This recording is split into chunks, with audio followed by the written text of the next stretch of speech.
Nota del autor. Las notas que necesitamos. Bienvenidas, bienvenidos. Gracias por encontrarnos de nuevo.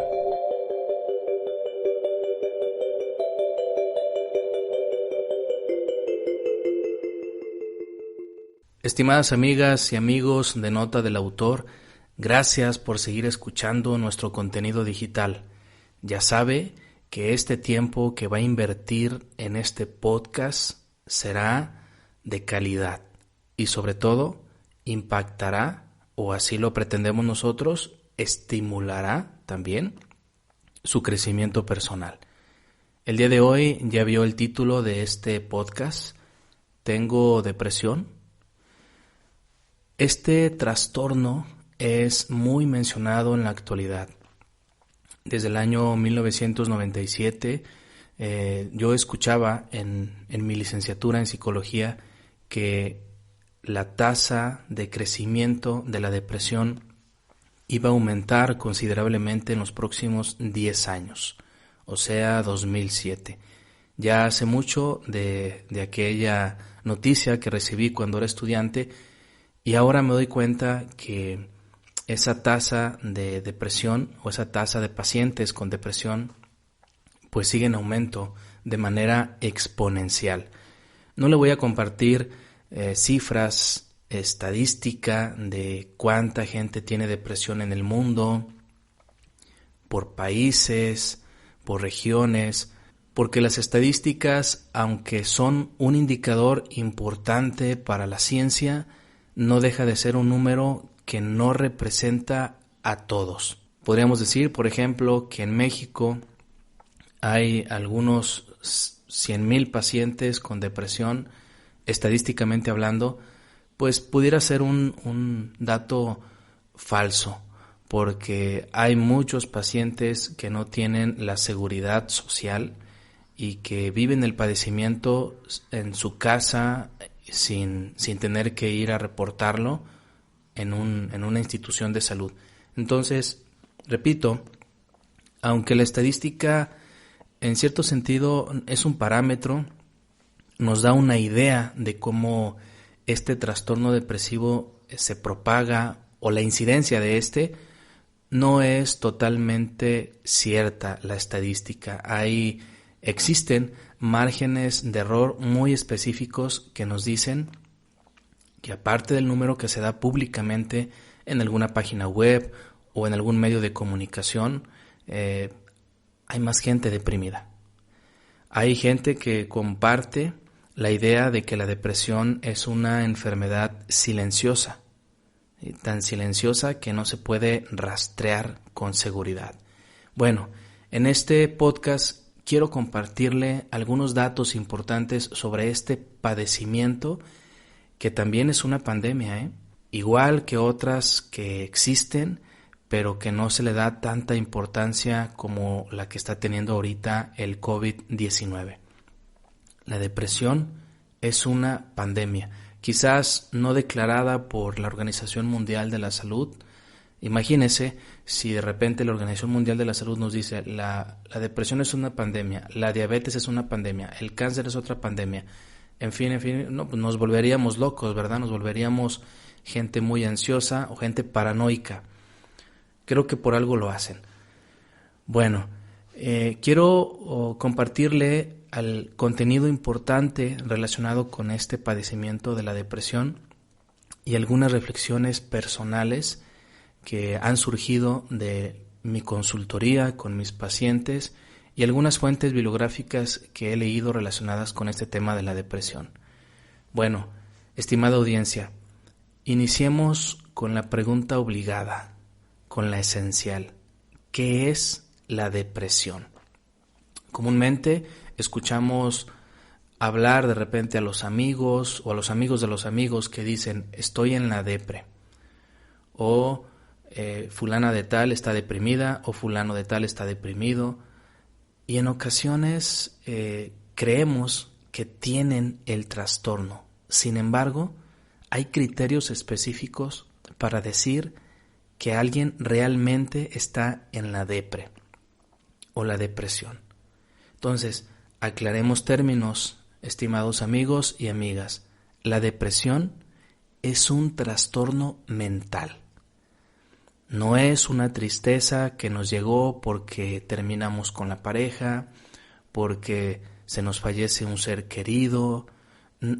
No es una tristeza, no es un bajón de autoestima. Es un trastorno mental. Y para decir que es un trastorno mental, estamos hablando de un padecimiento que nos incapacita desenvolvernos como normalmente lo hacemos, que nos permite desadaptarnos al entorno familiar, laboral y relacional. ¿Sí? Esta es la principal característica de un trastorno mental, la incapacidad.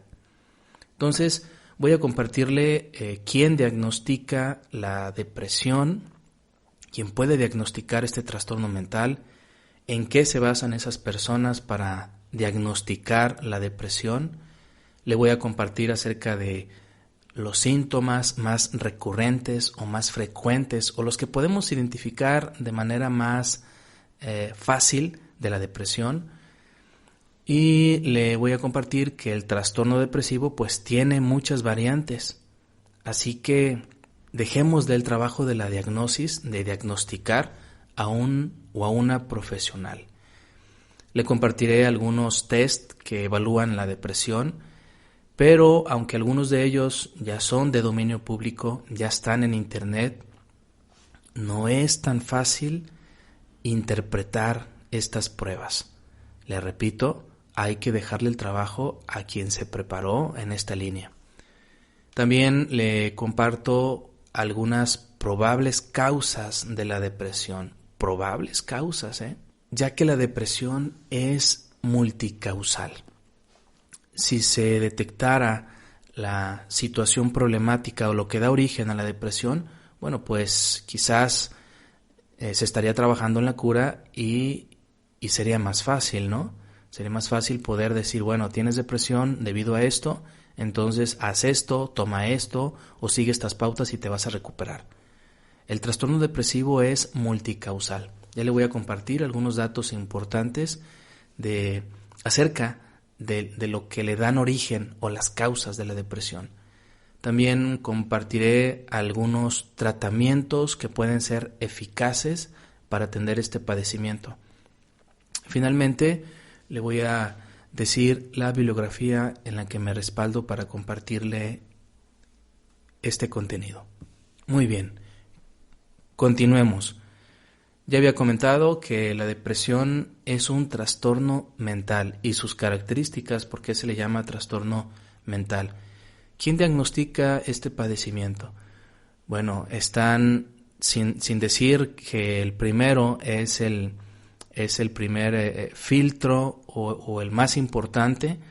Puedo decirle que los psicólogos o las psicólogas pueden diagnosticar la depresión, los médicos, los psiquiatras, algún trabajador o trabajadora social pueden hacer este diagnóstico. ¿En qué se basan? Bueno, está el manual de referencia centrado en trastornos mentales, llamado DSM-5, y el CE10, por sus siglas C y latina, E mayúscula, 10. En un momento más le voy a platicar de qué se tratan estos manuales. Bueno, me regreso un poquito a quién diagnostica. Le había comentado que psicólogos, médicos, psiquiatras, trabajador social, etc. Bien, estas personas deben de estar preparadas, deben de estar capacitadas para poder hacer un diagnóstico de esta magnitud. No todos los profesionales que le acabo de compartir están en ese rango de capacitación y de pericia para identificar la sintomatología del diagnóstico. Yo le comparto que cuando egresé de la carrera de psicología, bueno, pues estaba yo muy verde, estaba como recién nacido, aunque tenía conocimientos teóricos, había leído estos manuales que le acabo de compartir, me hacía falta documentarme más, me hacía falta la experiencia para poder identificar a alguien depresivo. Por eso, le repito, es importante acudir con un profesional o una profesional que esté debidamente capacitado o capacitada en este tipo de padecimientos para que el diagnóstico sea mucho más preciso. Muy bien.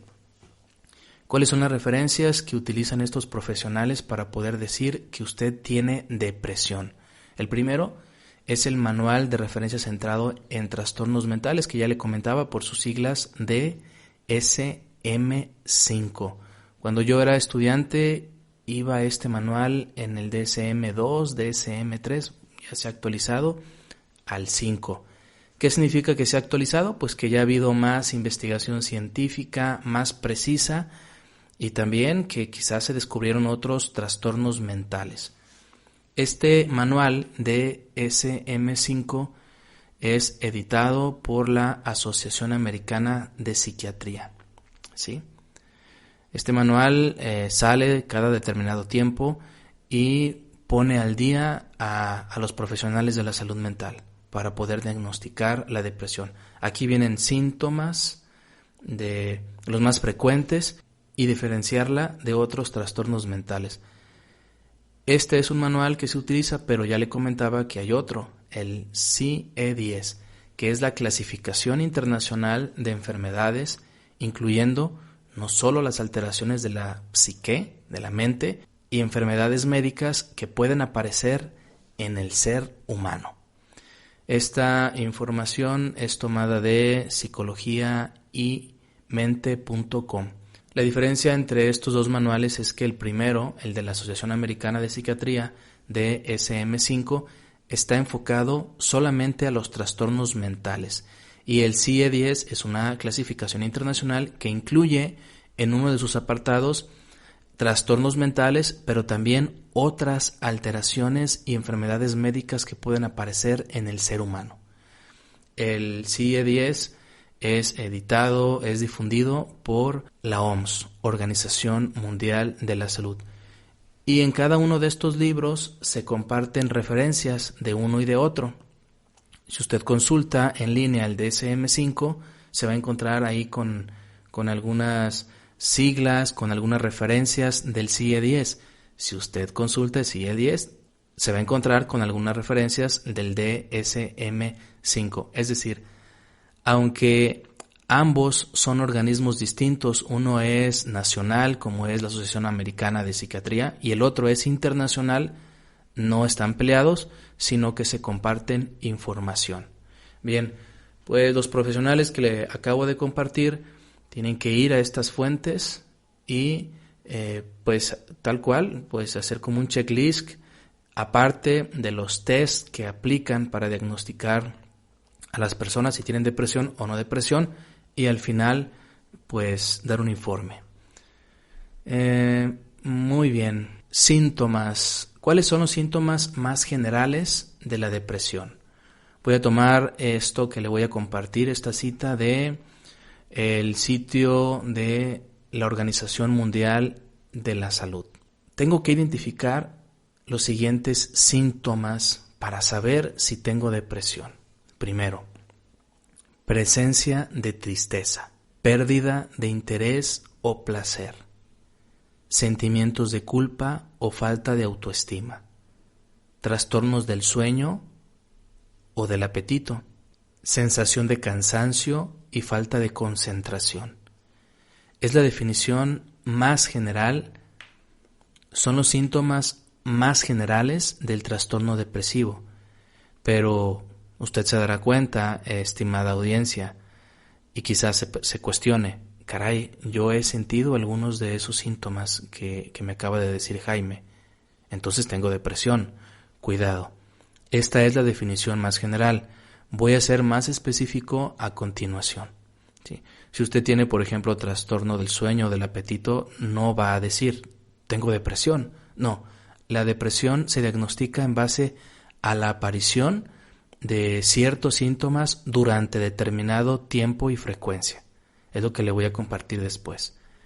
Ok, continúo con la cita. La depresión puede llegar a hacerse crónica o recurrente y dificultar sensiblemente el desempeño en el trabajo, en la escuela y la capacidad para afrontar la vida diaria. ¿Sí? La depresión puede hacerse crónica, es decir, puede ir mucho más allá de 3 meses y puede generar problemas en el trabajo. Me refiero a falta de adaptación al trabajo, a la escuela y la vida relacional. Bueno, continúo con la cita. En su forma más grave, la depresión puede conducir al suicidio. Ojo con esto. Aunque el fenómeno suicida es un padecimiento también bastante difícil de diagnosticar y multicausal, se dice que un trastorno depresivo puede ser la causa principal de la conducta suicida. Puede ser, pero hay otras causas por ahí alrededor del fenómeno suicida. Bien, entonces dejemos en claro, la forma más grave de la depresión puede conducir al suicidio. Continúo. Si es leve, la depresión se puede tratar sin necesidad de medicamentos, pero cuando tiene carácter moderado o grave, se pueden necesitar medicamentos y psicoterapia profesional. Entonces dejamos en claro, la depresión tiene 3 niveles: leve, moderada y grave. Cuando es grave, puede llevar al suicidio. Cuando es leve o moderada, quizás pueda tratarse sin medicamentos. Continúo con la cita. La depresión es un trastorno que se puede diagnosticar de forma fiable. Es decir, el diagnóstico es seguro y que puede ser tratado por no especialistas en el ámbito de la atención primaria. Recuérdelo, esto lo está diciendo la Organización Mundial de la Salud. Recalco, puede ser tratado por no especialistas en el ámbito de la atención primaria. Ojo, Esto nos dice que no solamente el psiquiatra puede abordar o es el único en abordar el trastorno depresivo. Alrededor hay otra gama de especialistas que pueden atender este padecimiento. Enseguida le voy a compartir algunas alternativas. Muy bien, voy a compartirle algunos datos del DSM-5 para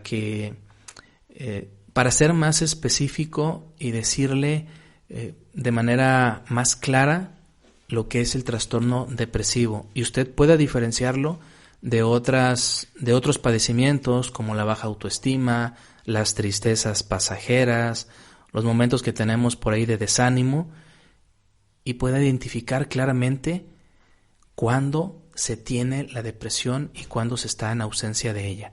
Voy a tomar como referencia el DSM-5 de la página 103 a la página 127.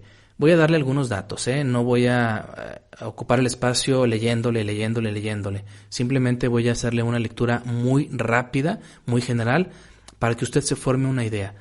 Como yo le decía al principio, usted puede recurrir a estas fuentes bibliográficas, pero aunque son legibles, pueden ser entendibles, no para todos, Estos libros están en gran parte escritos en lenguaje para especialistas.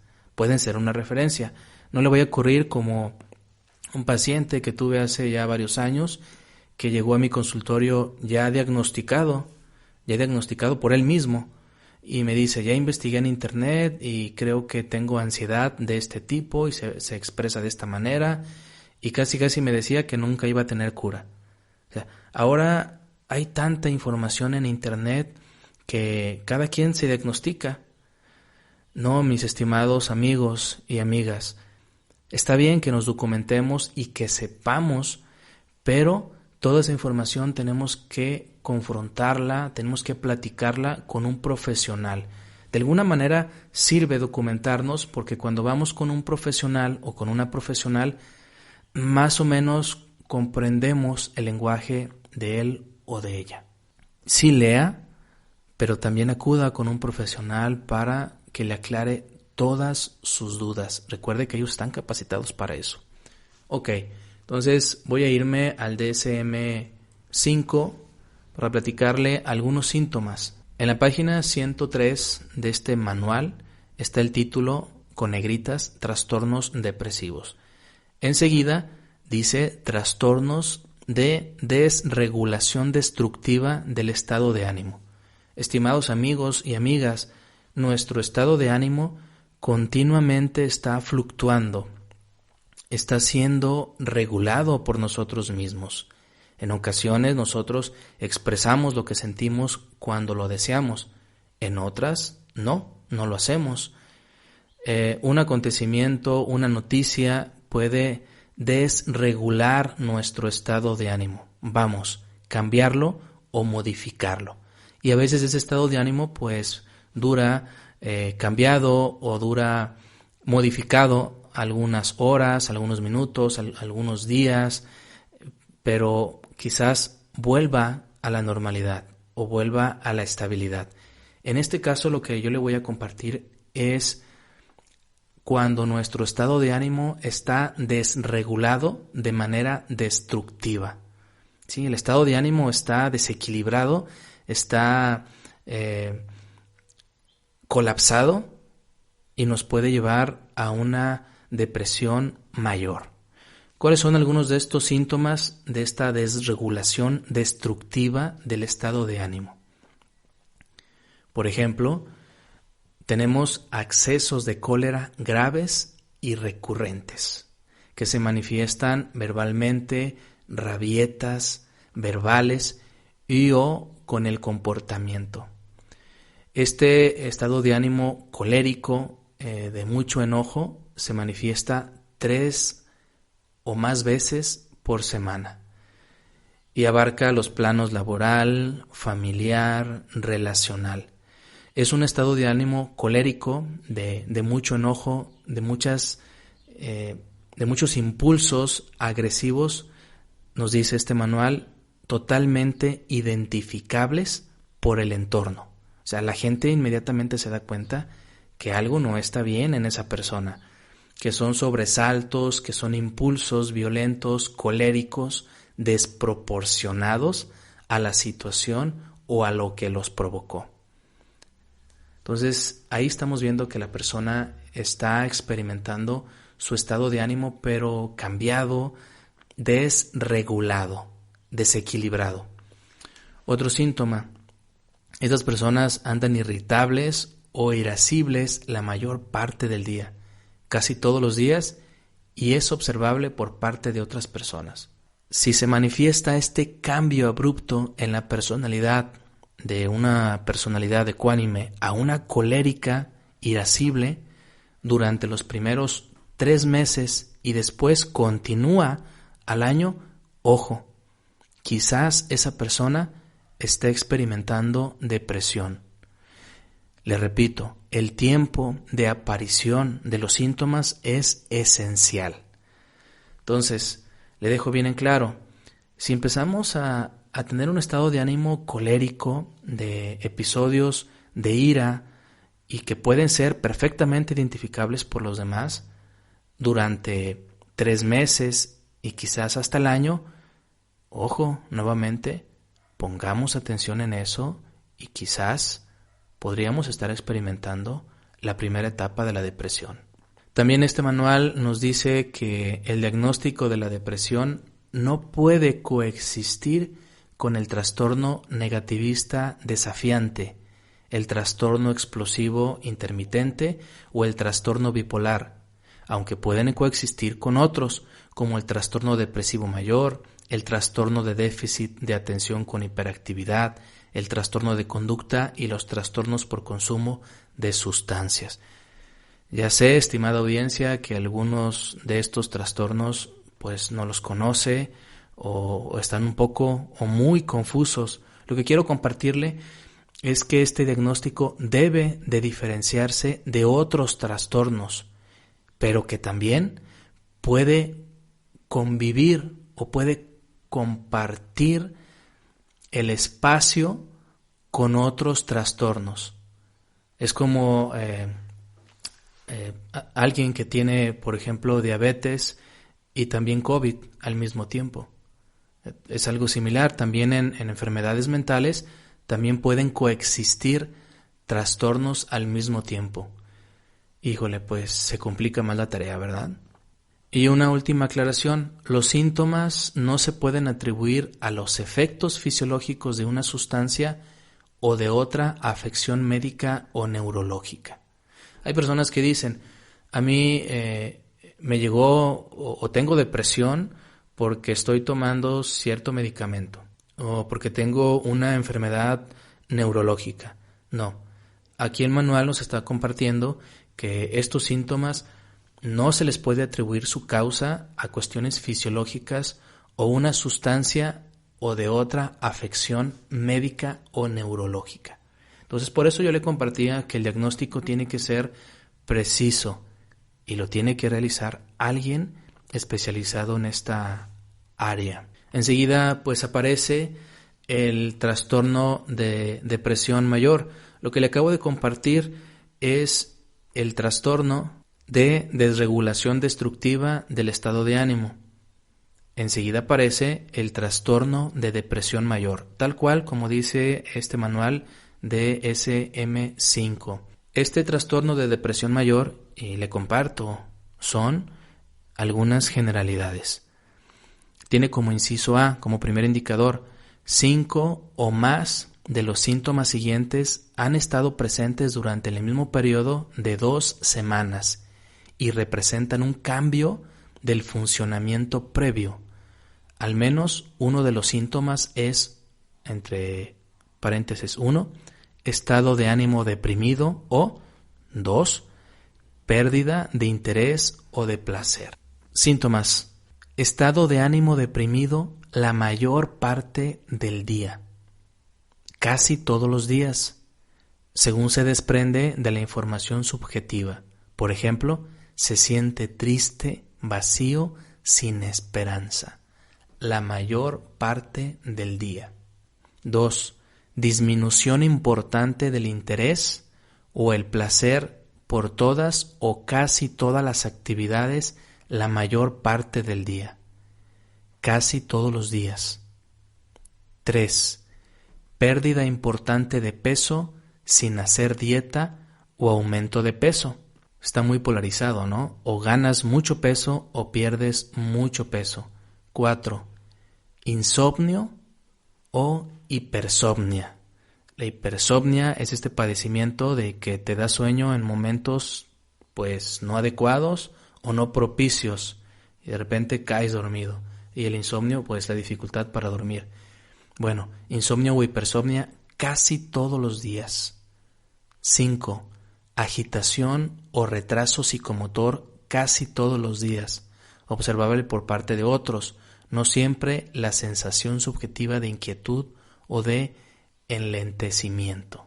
Agitación o retraso psicomotor. La gente está muy activa, muy activa, activa, o lentitud, retraso psicomotor. Eso significa conductas lentas, pausadas. 6. Fatiga o pérdida de energía casi todos los días. 6. Fatiga o pérdida de energía casi todos los días. 7. Sentimiento de inutilidad o culpabilidad excesiva o inapropiada, entre paréntesis, que puede ser delirante, casi todos los días. 8. Disminución de la capacidad para pensar o concentrarse o para tomar decisiones casi todos los días. Y 9. Pensamientos de muerte recurrentes, no solo miedo a morir, ideas suicidas recurrentes sin un plan determinado, intento de suicidio o un plan específico para llevarlo a cabo. Bueno, estos síntomas, como se dice aquí, causan malestar clínicamente significativo, deterioro social, laboral, familiar. El episodio de la depresión mayor no se puede atribuir a efectos fisiológicos de una sustancia o de otra afección médica. El modelo médico o biomédico de atención de la salud es muy exacto.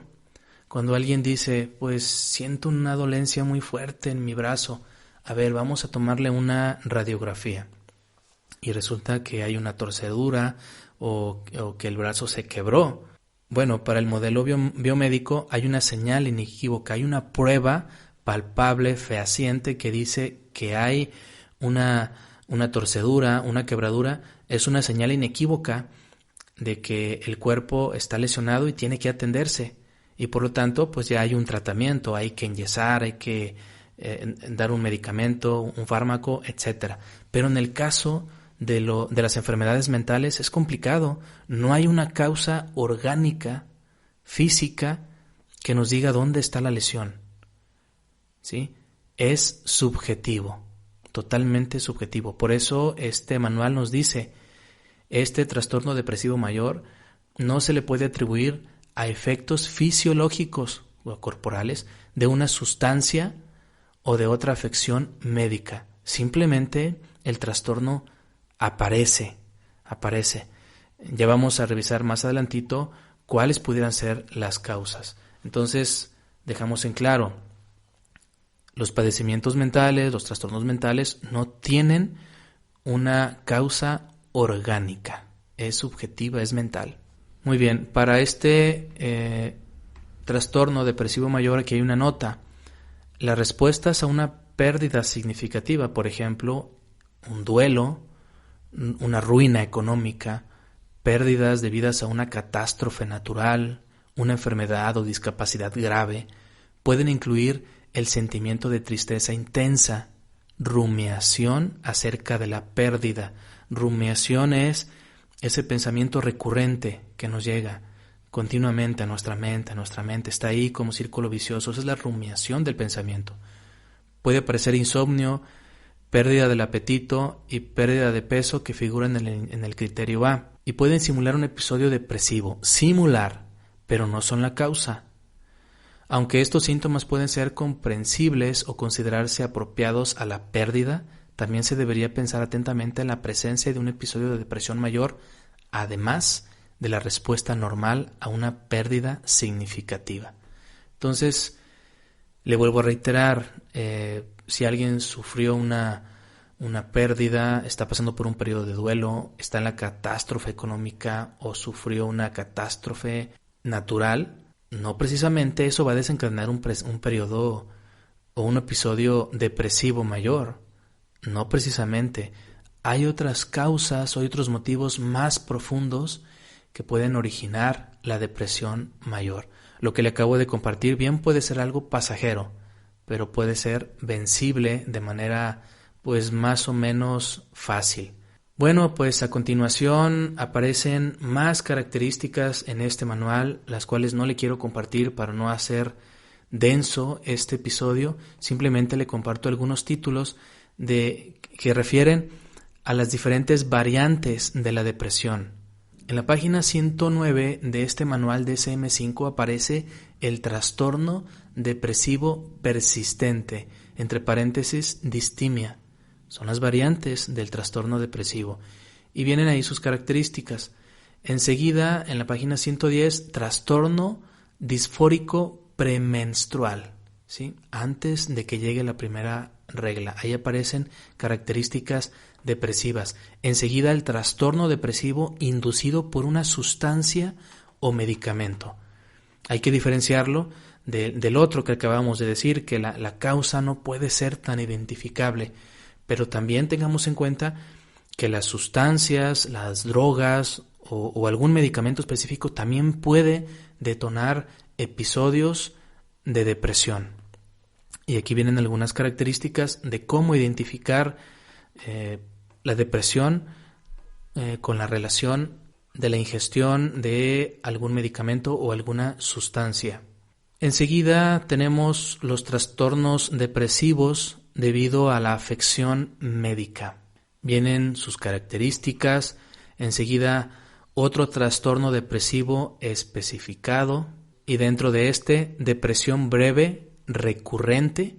Esta depresión aparece o puede aparecer entre 2 o 13 días. Otra subdivisión en este es el episodio depresivo de corta duración, entre 4 y 13 días. Enseguida, el episodio depresivo con síntomas insuficientes. Y luego, trastorno depresivo no especificado. Enseguida, especificadores para trastornos depresivos. En fin, Lo que le quiero compartir, pues, y le quiero volver a reiterar, es que diagnosticar la depresión puede ser algo laborioso, pero es fiable. Es decir, se puede llegar a un diagnóstico certero. Hay pruebas que pueden diagnosticar la depresión. Las que le comparto están en internet. Una es el inventario de Aaron T. Beck, el desarrollador, el fundador de la terapia cognitivo-conductual, que empezó a trabajar en gente con trastornos depresivos con un gran éxito. Este tratamiento, terapia cognitivo-conductual, hay que decirlo con las palabras como son, es el mayormente utilizado en la atención de la depresión, ya que pues su fundador pues especificó en eso, aunque la terapia cognitivo-conductual también atiende un montón de padecimientos y es muy eficaz. Está el test escala de depresión infantil. Los datos que le he comentado del DSM-4 es para diagnosticar la depresión en adultos. Y de igual forma, pues también existen datos, investigaciones para diagnosticar la depresión infantil. Este inventario de Aaron T. Beck y la escala de depresión infantil están en internet, pero le vuelvo a compartir. No es tan fácil como entrar a un blog o a una página y contestar el test y luego ver los resultados. Usted tiene poquita depresión, usted tiene leve depresión, moderada o grave. No es tan fácil interpretar los resultados así de manera tan sencilla. Para diagnosticar la depresión se requiere una entrevista clínica, psicológica o psiquiátrica que va a recoger tu historial clínico. Entonces, esa información es confrontada con los test que estos profesionales aplican y después se da el diagnóstico. ¿Cuáles pudieran ser las probables causas de la depresión? Primero, comencemos con la definición de salud. Para la Organización Mundial de la Salud, la OMS, salud es un estado de completo bienestar físico, mental y social, y no solamente la ausencia de afecciones o enfermedades.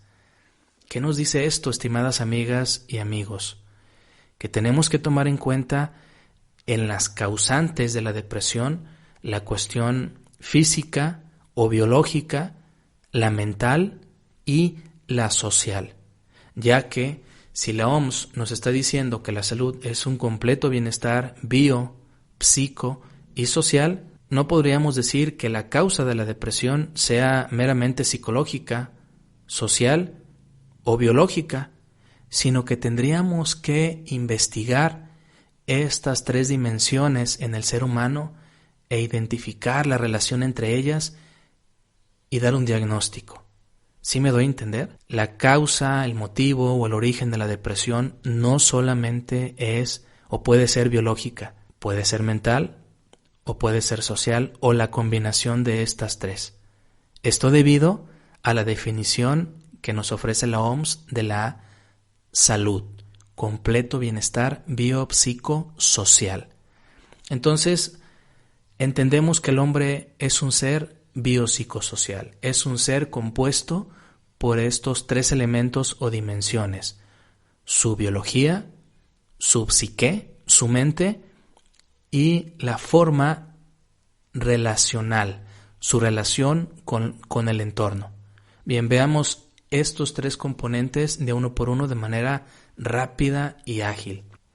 La depresión puede tener una causa genética. Le comparto, por ejemplo, que en el historial clínico que rescatamos de los pacientes, siempre hay una pregunta obligada. ¿En su familia hay alguien que ha sufrido o que sufre depresión?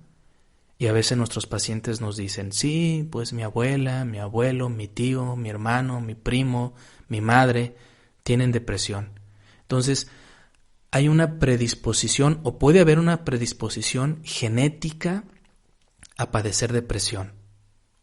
Mucha atención con eso, estimados amigos, estimadas amigas. La genética está relacionada con la depresión. Esa puede ser una causante. Dice el escritor, historiador Yuval Noah Harari que todos nacemos con una bioquímica cerebral determinada. Esa bioquímica cerebral nos va a ayudar a sobreponernos a las dificultades de la vida o a no sobreponernos.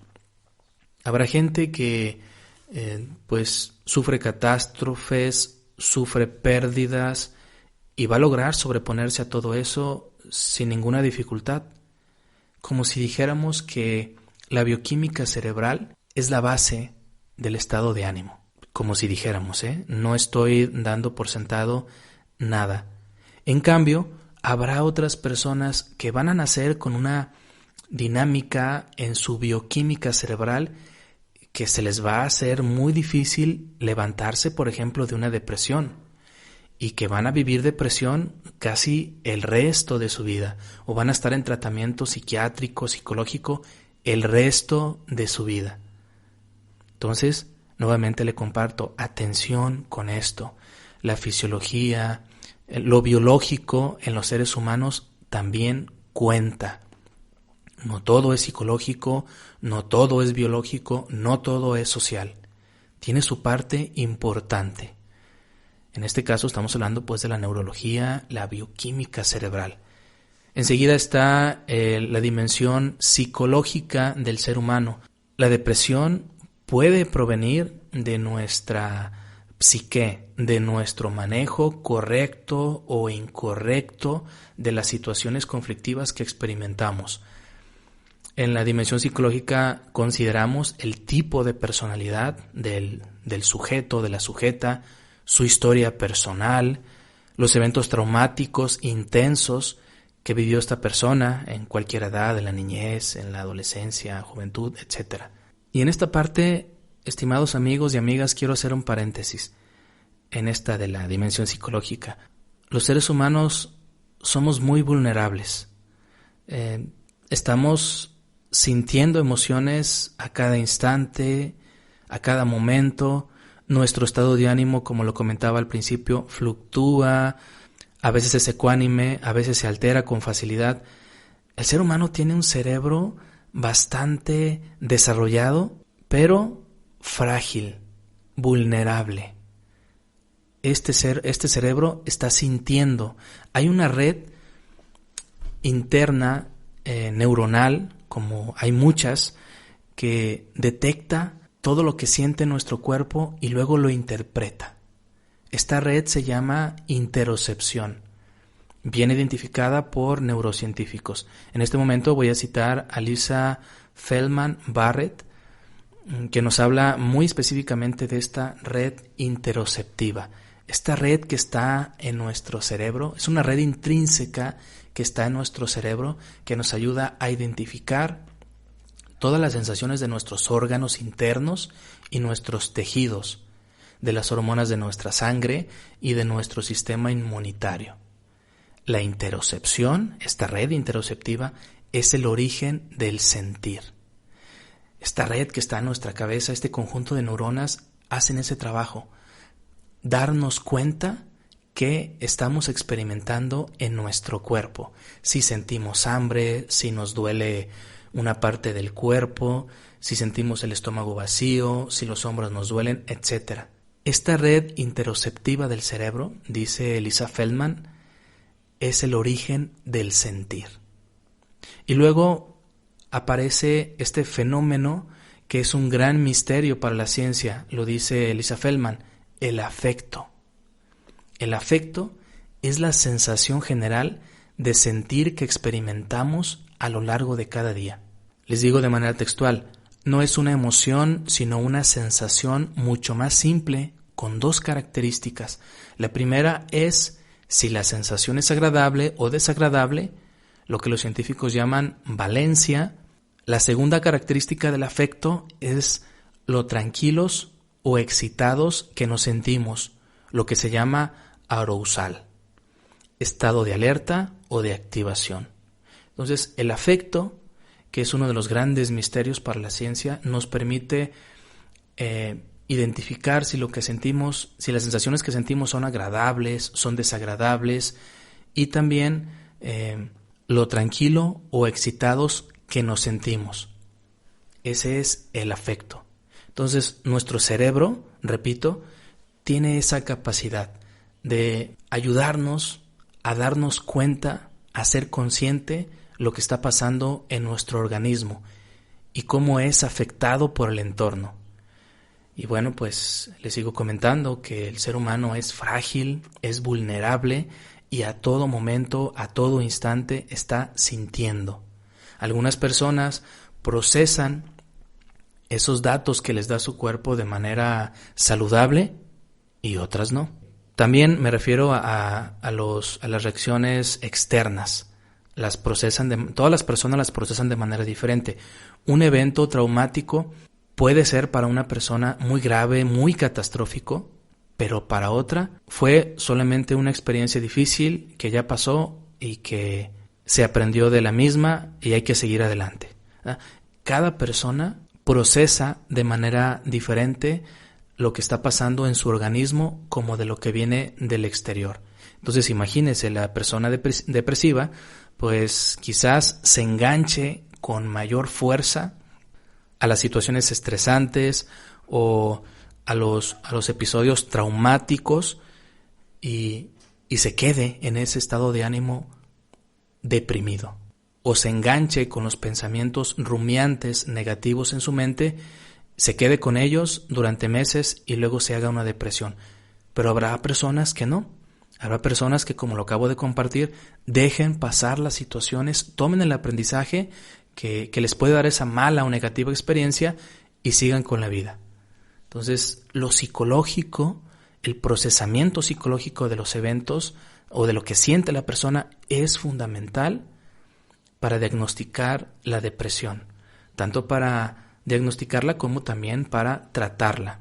Y acerca de la dimensión social que nos conforma como personas, debo decirle que nuestra interacción con los demás también está directamente relacionada con la salud. Somos seres frágiles. El mundo social moldea nuestros genes, nuestras células. Diría Blackburn y Eppel en el 2017, el mundo social moldea los telómeros. Los telómeros son esas partecitas finales de nuestro ADN, de nuestros cromosomas. Dice Blackburn y Eppel que nuestras interacciones sociales modifican nuestra estructura molecular, nuestra bioquímica. Hay estudios, los cuales no le voy a citar ahorita por cuestiones de tiempo, pero que puede usted leer en este libro de La solución de los telómeros, escrito por Blackburn y Eppel, ganadoras del Premio Nobel en Medicina, tales estudios dicen cómo nuestras relaciones sociales, nuestras interacciones con los demás modifican nuestra bioquímica, modifican nuestros genes, nuestras células. Quien tiene relaciones sociales deficientes, negativas, por ejemplo, con los vecinos, sus telómeros tienden a cortarse, y cuando se acortan, eso significa que va en detrimento de nuestra salud y que pues probablemente tengamos menos años de vida. Pero bueno, le hablo de una parte sintética del argumento que mencionan estas investigadoras. De verdad le invito a que se acerque a leer este libro, La solución de los telómeros, para que se dé cuenta por usted misma, por usted mismo, de estos estudios, de esta investigación que pone al descubierto el impacto que tiene nuestra forma de relacionarnos con el entorno en nuestra fisiología y en nuestra expectativa de vida. Créalo, hay gente que se ha metido en serio a investigar esto. En los años 80, el psicólogo Howard Gardner pues publica sus inteligencias múltiples, en ese tiempo sus 7 inteligencias, y después agrega la naturalista, pero una de las inteligencias que él menciona es la inteligencia interpersonal, nuestra capacidad de relacionarnos con el mundo, con la sociedad. Hay gente que es muy audaz, hay gente que está dotada de muchas habilidades sociales y lleva una vida armónica con el entorno. Y hay personas que no son muy inteligentes en esta inteligencia y que tienen continuamente choques o diferencias con el mundo social que le pueden causar una vida de poco bienestar. Entonces, la parte social hay que hacerle caso, hay que desarrollar habilidades sociales como la asertividad para tener un equilibrio con el entorno. Ojo con eso. ¿Qué tipo de tratamientos pueden ayudarle a una persona que vive con depresión?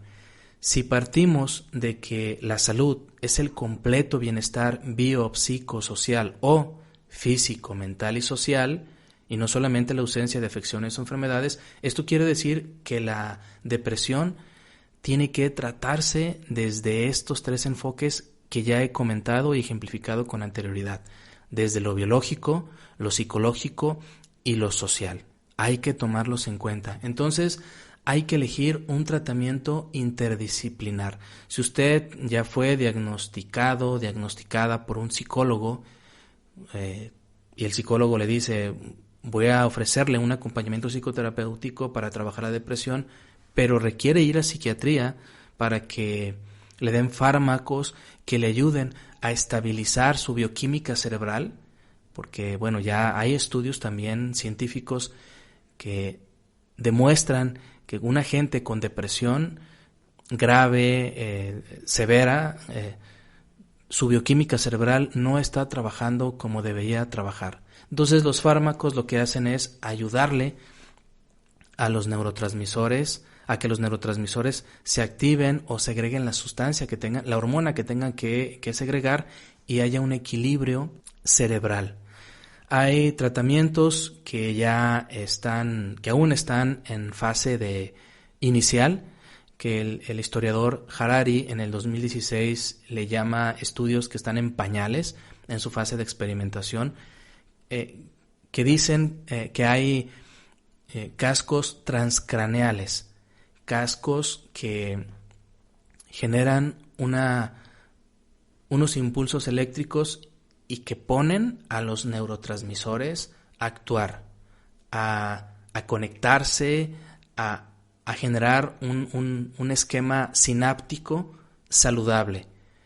Y hay un estudio, ahorita no recuerdo, discúlpenme la cita, hay un estudio que dice que en Europa estos cascos transcraneales que la gente se está poniendo, la gente que tiene depresión, han logrado erradicar, han logrado curar a estas personas con depresión. No nos vayamos muy lejos. Hace poco escuché que en Guadalajara hay clínicas que ya están usando esa tecnología y que no es invasiva. Entonces, estas son buenas noticias para el tratamiento de la depresión y otros tratamientos. Antiguamente, no sé si usted se habrá dado cuenta o se dio cuenta que en los hospitales psiquiátricos a la gente que vivía con depresión le aplicaban electroshocks.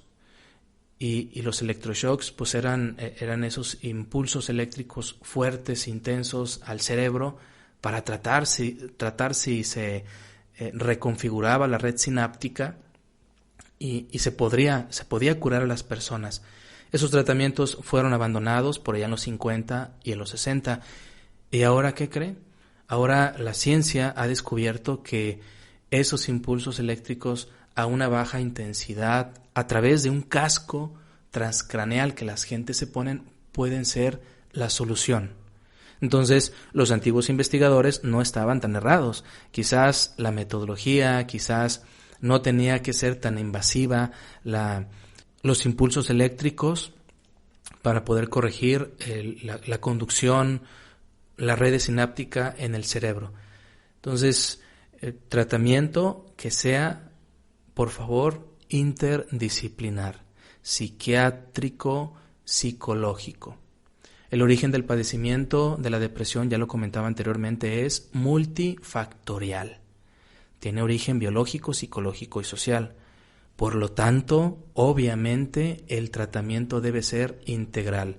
Le comparto algunos enfoques psicoterapéuticos que pueden ayudar al acompañamiento y a la solución de la depresión.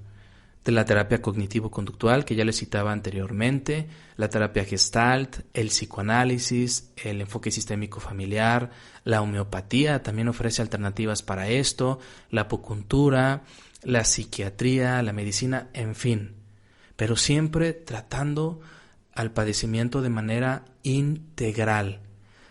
Nadie tiene la verdad absoluta sobre el padecimiento, Nadie le va a decir, yo te la voy a curar de raíz, ven conmigo y vas a estar bien. No, tenemos que ver al ser humano en sus 3 dimensiones. Su tratamiento biológico, hay que descartar si no hay una probable causa genética de herencia o un problema neuronal que esté generando esos estados de ánimo descontrolados. Hay que checar la historia clínica de usted, su historial, traumas, situaciones, experiencias dolorosas, y hay que también revisar su interacción con el mundo, sus relaciones sociales. Eso es fundamental. Bueno, por último, le comparto las referencias bibliográficas. Algunas se las he ido mencionando a lo largo de este episodio, pero pues quise dejar este pequeño espacio para decirle en qué me basé, para compartirle algunos datos. Sitio web, Psicología y Mente. Sitio web, Organización Mundial de la Salud. Manual DSM-5, versión 2014. Libro La vida secreta del cerebro, editado en México por Paidós, 2019, por la autora Lisa Feldman Barrett. Borgaert, 2012, La depresión, etiología y tratamiento, en la revista científica Ciencia y Sociedad, volumen 37, número 2, de las páginas 183 a las 197, libro El extraño orden de las cosas, editado en México por Ariel, del autor Damasio, en el año 2019.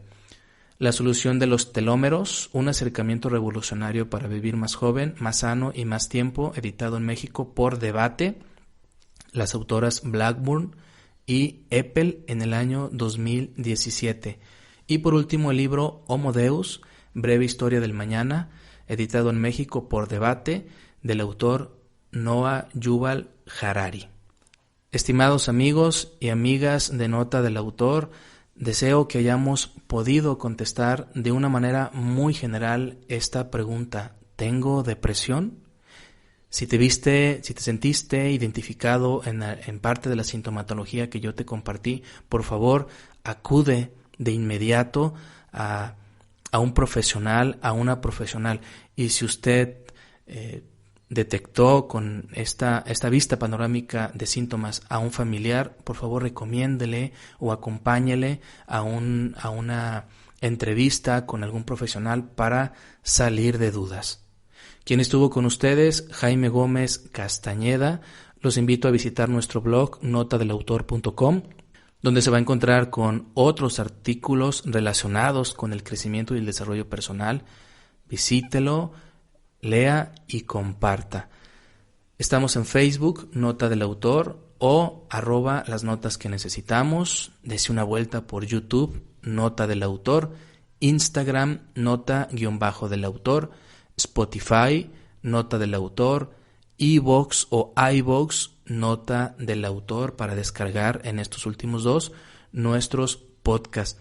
Si desea una comunicación todavía más directa, apunte el número de celular 317-38-89-787.